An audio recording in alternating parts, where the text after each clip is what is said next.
Hey, Austin here with Tour Collierville, and I'm here today for 2 Minute Tuesday with Paraic Sweeney, who is the CEO and owner of Memphis IT Solutions. So, Paraic, thanks for coming. Good to be here, Austin. So, just to start off, I guess if you want to give our viewers a little bit of info about yourself, maybe starting with where you're from. Well, as you can gather, I'm originally have an accent, so I'm originally from Ireland, west coast of Ireland. Achill Island is the place, but now living back in Collierville. I moved recently from Oakland back into Collierville. Okay. So moved here at the end of '95, so I've been here over 23 years almost at this stage. 23 years in Carterville, or you moved to Oakland? Basically, Collierville, Memphis, Germantown, Collierville, Oakland, Collierville. All over. Okay. Yeah, So you've lived in the area all yeah, over. You know the exactly, area well. exactly, very well at this stage. Gotcha. Well, that being said, what do you think about Carterville? Do you like it here? It's a great town. I mean, and that was one of the reasons why I moved back from Oakland. There's a lot more to do. It's a lot more convenient. Lifestyle is definitely different than everything else, and it's got that community feel. It's got that hometown feel Sure. as such. So it does, and that's what I love about Collierville, and that's one of the reasons I have the business in Collierville. We purchased the property back in 2015 and decided to stay in Collierville. Before that, I was leasing property, but I looked at Collierville being a good community, a good place to be for my business. Okay. Yeah. So, being Oakland, we've got Raven and Lily out here now. Have you eaten at this Raven and Lily? Not yet, but the goal will be to get to there for one of these I wanted lunch. a comparison. No, it's the same restaurant, but different location. So it is. Gotcha. Okay. Well, so Memphis IT Solutions, as I said, and you're over there off of Center Street, so not too far from the square. Correct. Well, with the construction now and everything else on Central Street, it's maybe a 3 minute versus it used to be 3 minute drive. Now it's Yeah. probably about 5 or 10 minutes. Yeah, a little bit further than it used to be. Yeah. Exactly, Yeah. and that's Yeah. the key. So what all is going on over there? The renovations and stuff. Have you? We're going to be affected eventually when they widen it and everything else, but I think it's going to be a major plus for the town because it will have a sort of a boulevard effect into the town, Yeah. and it will be sort of the main entrance from 72 into the square. Right. And 385 right there too. Exactly, and that's the way we look at it. It will definitely, I think it will give a better approach. It's going to be much nicer of a drive in there and everything Right. else. So you think that'll help you all out some? It will help with exposure, Yeah. and we don't depend on sort of passing traffic as such. We don't have people that come into our location to drop off systems or stuff like that. It's our office for doing support for our clients. So it is. Gotcha. So is most of your business out here in Carterville, or do you kind of do business a little bit everywhere around? We do the Memphis metro area. So we have probably 4 or 5 locations here in Collierville, Germantown. Then we do downtown Memphis, some in Bartlett. So we do a variety. With the support we provide to our clients, we basically are looking at possibly about 90% of our issues can be handled remotely. So a lot of, Really? yeah. Okay. So it's only about 10% of the time we have to send out a client or a technician. Interesting. Yeah, I would have thought it would have been a little bit more than that. So that's cool. Yeah, it's the way we do our management of our clients, and that's the key. So it is. Huh. Okay, gotcha. Well, is most of the business that y'all do, is it small or large business?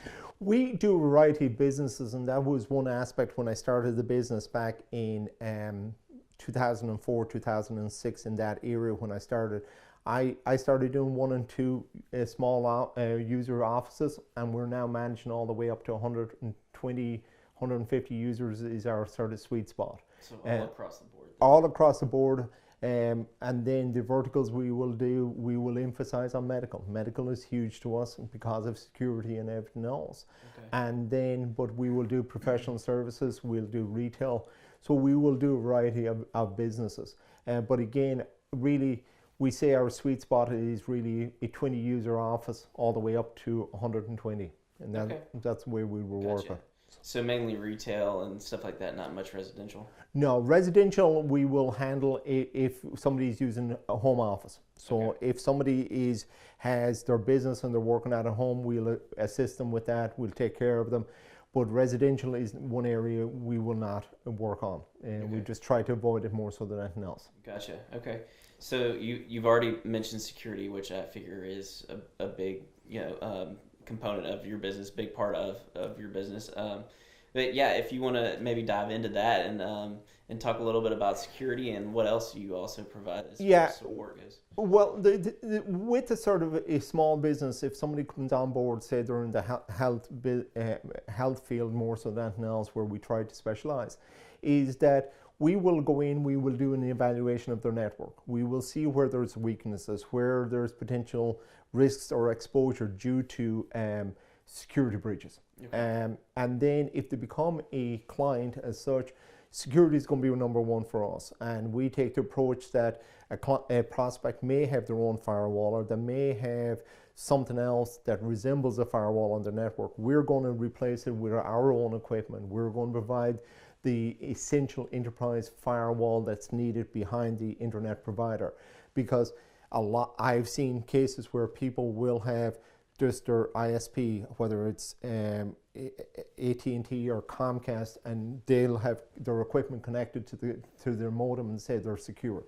You need to have a physical barrier behind your internet provider equipment. It is critical because it's important stuff. Yeah, and even if you take that aspect, even with the sort of residential people as well, a lot Comcast, AT&T will put in the standard modems in their, and they will have Wi-Fi enabled on their equipment.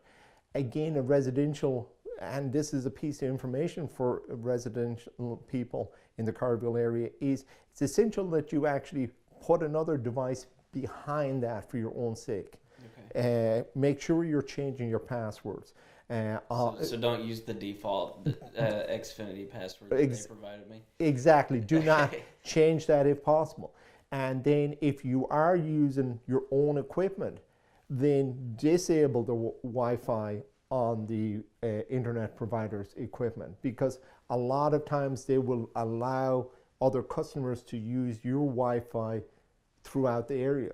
So that's a potential risk, because especially more and more homes now are using their own cameras. They're using Ring Doorbell, Hello by Nest. They're using Nest thermostats. So those are all considered Internet of Things. And Internet of Things is allowing a vulnerability onto your network. If you're not changing the password, if you're not securing those somehow, if you're leaving those exposed through your internet provider. And you will even take that a little bit, extract that information, and say that happens in businesses as well, is that you have an internet enabled device on your network, such as a camera network, or whether it's a thermostat on your business. If it's on the same physical network as your line of business application, your EMR solution, then that is exposing the potential risks there of security. And that's giving somebody a way in. I recently saw online where somebody actually contacted somebody in Arizona. So he was a white hacker actually, and a white hacker is basically somebody is finding vulnerabilities in systems. He actually connected to a camera on a residential network, was communicating with the owner, telling him that he had connected to the camera. He could see all his information in the living room. He could tell him the physical address of his location. That's terrifying. Yeah. And that's why if you don't change the default passwords, you're having this. It's fine changing the passwords, but even if you don't also update your firmware on these devices at home, that's a concern as well. So that's an aspect for home users that they need to be aware of. It's fine going out and buying these devices. But so how often would you recommend that we change our passwords? Well, if you're your own with passwords, you have to make sure they're good enough. Do not make sure that your kid's name, your favorite location, something like that. That's number one. What you need to make sure is if you have difficulty remembering the password, think of something that you love to do, or somewhere you want to go, and why it's something that you want to do. But then make it cryptic enough that it's very difficult to basically break. My recommendation, 90, 120 days, you should change it. But don't, if you're using the same password for your bank information as your utility bill or online services, don't. Have a different password that's specifically for your banking information. Right. Yeah, that's something I hear about often is, people using their bank account password for their Facebook password, and that can cause some serious issues. Well, and that's the thing is that with all the breaches that are going on, you have to be aware of this. Right. You have to understand that you can't just bury your hand in the sand. You just can't say, well, I'm not going to use Facebook. Well, if you go to a doctor's office, you're giving them information. If that doctor's office has a problem, they're required to report those potential breaches or whatever. So you have to be conscious that your information is out there whether you like it or not. Right, absolutely. And security is something that, it's coming up in the news, almost every day in some form or fashion. It's a big deal right now. Yeah. So what would you say, what's your personal take on it? Just in general, is there an uptick in compromises, or are we getting better at security, or how, what are your thoughts there? Well, the thing is, let me do this analogy, is that long ago, if you wanted to get money and you were in the great Western days, you would basically rob a stagecoach, and that's the way you got your money. Right. That evolved into basically holding up somebody on the street.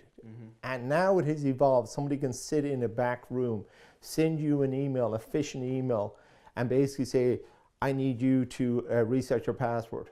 And you don't think twice about it. You look at it and click it. They're basically already now in your computer. They're getting your information that quick. Because number one, you may have said, I don't need to worry about updates. Whether I know there's going to be a lot of people out there that are not fans of Microsoft, but Microsoft is still the most prevalent system in home users. It's still used, it's Windows environment. So the major thing is making sure your operating system is up to date, making sure that you're having a good security software on your system that's been, and that's where we approach it with businesses, is that we just don't look at the firewall as being the total end all of your security. We have to have a security software that can communicate to your firewall, and basically if one of those systems does get compromised, it can lock it out of the network and stop the spread. Right. So it has definitely evolved, is that it's gone from the sort of the stagecoach all the way to somebody, and it doesn't even have to be sitting in Eastern Europe or North Korea or even China. It can be somebody sitting in an office in upstate New York that could be breaking into your system. Right. And that's the thing. It's the same way with the concern about security is, if you see the word free Wi-Fi, step away from it. Don't use it, because my recommendation is, and I've seen it myself in the last 6 to 8 months, is that some of those Wi-Fis can be poisoned. And poisoned meaning that they have found a vulnerability in the equipment that's providing the Wi-Fi signal and gaining access to your information as you're typing it. Right. So if you have to use an internet connection, either invest in make sure you can do it tether from your phone, or buy a device that can provide. So in other words, making your phone a hotspot. Exactly. Or having maybe one of those MiFi devices that you can hook up to. Correct. One or the other, and that would be key, because then you're secure. But if you're connecting back to the office, if you're say you're using something like a software to remote back into your computer, make sure that software is encrypted traffic back to your office. Because again, some of these vulnerabilities, and more I'm reading online about this and through our peer groups, is that there is more and more emphasis on the residential user working from home, bringing their own devices and everything else into the office. Then that is a source of infection. That's where you can have vulnerabilities coming back into your office. Right. And it's hard for us to remember to be careful where we click when everything, on the internet is geared toward getting you to make the click, and so it's, it's kind of against us, in other words, it's hard to remember to be careful. You cannot be no matter how good people say, it's a lot to do with education, educating yourself. Spending that extra maybe 10 seconds reading that email before you click it. Right, yeah. If you want to get paranoid, you know what I mean, and you have to do banking online, and you're absolutely paranoid, have a computer just for banking at your home. Interesting. You know what I mean? Just not for social media, nothing like that, but use it just solely for banking. If you segment what you're doing. Exactly. That's being paranoid, but that's one solution. Yeah. Because we ourselves, and I will do it myself, I'll pull out my iPhone, I'll log into my bank and everything else, but I'm doing it on secure networks. But you have to know where you are. It's no point going to a local restaurant and them having free Wi-Fi. Unless you know who's managing that network, it's really not secure. Right, and you have to, I mean, if your phone is set to where it asks you to join networks, sometimes you can be walking by a place and you're connected to a Wi-Fi without even doing it yourself. So yeah, at least people have gone away from the open networks that used to be prevalent many years ago. They're actually making them password, requiring them password. But at the end of the day, you just have to be careful with security. And it's definitely, that is where we in an industry as an IT consultant company, we look at security still top of the line for us. And having in a business is making sure your network is secure, but also making sure you're taking that and saying, okay, I have my data here. How am I backing it up? Where is it being backed up? If you have a server, how that server is being backed up. Are you using a service can they verify the data is good? So if you do have a ransomware attack, how do you do it? But the best prevention is to have a backup for your business. Have your data somewhere else. Right. And that's key, especially with the ransomware. So that's one of my questions for you, if you can speak a little bit to the ransomware, the crypto ransomware. A lot of people don't really know what that is. So if you can maybe explain that a little bit. Yeah, and that's constantly evolving as well. Okay. That's the thing with technology. You got to keep up. I'm sure is part of the game. It's a big part of the game is that with the sort of the evolution of the criminals out there, we as technology providers have to evolve as well. If we don't evolve, that's a problem. But going back to your question about the sort of ransomware and what that works, is basically normally what happens is you get an email and you'll read it, and it may be a phishing email, and that's what it normally is. And it's not the fish you catch, it's PH, right? PH. So that's the thing, but it's trying to fish you to do something. So you click on a link and it's like, oh, okay, I need to reset my password, it has been compromised. Then what that happens is it'll go to a website, it'll basically have a look at your computer in milliseconds to see if there's any holes in it. If it sees any holes in it, it'll drop a package onto your computer. That then will spread to your files and lock your files. Okay. Then at that stage, it's now communicating with a control and command center out somewhere on the web. Okay. And basically it said, we have locked this computer. If you want your files back, you need to pay us X amount of Bitcoins. Right. And Bitcoins are basically, it's an electronic currency. That's what Bitcoins are. And they have increased in value over the years. Right. It's harder to trace, I guess. Very hard to trace. So it is. But because of the sort of the prevalence in it and everything else, the value has increased.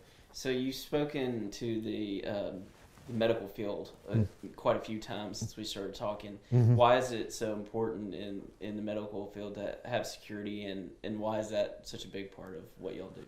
We look at it, I mean, when you go to the doctor's office, you're going to be given your date of birth. Right. You're given your social security number. You're given your full name and everything else. So those are sort of three key pieces that are valuable to any hacker out there. And that's the piece of information that it's personally identifiable information. So the criminals, they're kind of gearing towards that field more than others, just because of it's all this information in one place and they know it's there. Yeah, Okay. yeah, they know it's there, and that's the thing, and they're going to go after it. And then that's where you have to understand that you have to have some method to know whether your data is out on the web, or on the dark web, as we call it. And the dark web basically is that layer under the good web as such, where the cyber criminals live. That's where the guns are being sold on the black market, the drugs are being sold, and all of that. And that is available to people if you know where you're going. And that's where your credentials are being sold off. And it can be, credit card information can be worth $20 a pop. But if you can imagine, extrapolate that amount of information that has been pulled from a business, or your social security number being available, it could be $5, it could be $15, depending on the type of individual you are as well. And they will be able to find out that information very much. So it's important that you have something in place to know whether your credentials are out there. I mean, we recently had an issue with Facebook in the fall of last year, where it was a third party. Facebook has had a hard time staying out of the news. Exactly. But again, as I said earlier, you can't bury your head in the sand. You just can't. As I said, your information is everywhere. So do you think Facebook in particular, do you think it's security-wise is getting better? It's not a question. It's hard to say. I mean, you have to be conscious of what you're doing as an individual. Okay. You have to be conscious. I mean, is the device I'm on secure? That's the key. Right. Am I logging in? Do I have two-form factor authentication enabled on my Facebook account? So you should. You should.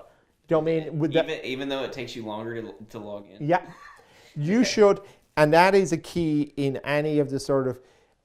Even I would recommend it if you're using something like Gmail or something like that. Okay. Any service that offers two-form factor authentication, use it, because that's another layer. And use data instead of wireless where you can. If you're out and about. Yeah, that's an important thing too. That's important. Why is that more secure? Well, the thing is, you're over your telephone over your cellular network. You're not over you're not connecting to a device that possibly could be poisoned. And that's the key. Because there's always going to be vulnerabilities happening on these pieces of equipment out there. And if somebody's not updating these pieces of equipment, and when I'm talking about a piece of equipment, I'm talking about a wireless router, an access point, one of those devices, or whether you have a inexpensive router from the likes of your local stationery store using it on your network. If you're not updating that as well on a regular basis, installing the firmware updates on that and securing it and being aware of it, that's key. And the other key is that we know when we get online and we're shopping and everything else, don't mean we're going to be asked for an email. Use one that's not maybe business related. Use your personal one, or set up a second one for it, so that we are not getting all the junk and everything else. Okay. Well, I have to say, I certainly feel smarter. So, before we go, is there, I want to open the floor up if there's anything that you'd like our viewers to know about Memphis IT Solutions. Well, one of the aspects that we look at is security is always going to be key to us. And that is why, even if you are a business owner and you need, even if you have an existing company and you want a second opinion, don't hesitate to reach out to me. I don't have a problem. Even if you have a business domain and you want to ensure that you're not on the dark web, reach out to me. I'm willing to do a complimentary scan on your domain name and see if it's out there on the web. I don't have a problem with that, because the way I look at it is that we have other companies here in town that provide IT services. The way I, as a business owner, look at that is we are there to service you as an individual, or you as a business.